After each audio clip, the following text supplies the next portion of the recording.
পত্রিকার আজকের শীর্ষ খবর, border killing highest in 5 years. 5 বছরের সর্বোচ্চ সীমান্ত হত্যা।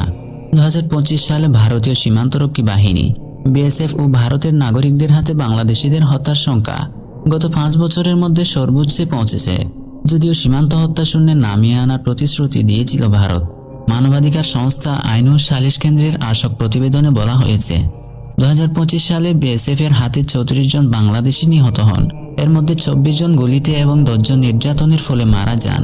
আগের বছরগুলোতে নিহতের সংখ্যা ছিল 2024 সালে 30, 2023 সালে 31, 2022 সালে 23 এবং 2021 সালে 18।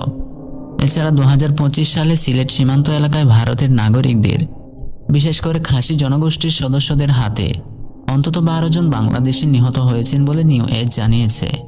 আশকের তথ্য অনুযায়ী একই বছরে আরও অন্তত 38 জন বাংলাদেশি গুলিবিদ্ধ বা নির্যাতনের শিকার হন এবং 14 জনকে বিএসএফ অপহরণ করে, যাদের মধ্যে মাত্র 4 জনকে ফেরত পাঠানো হয়েছে।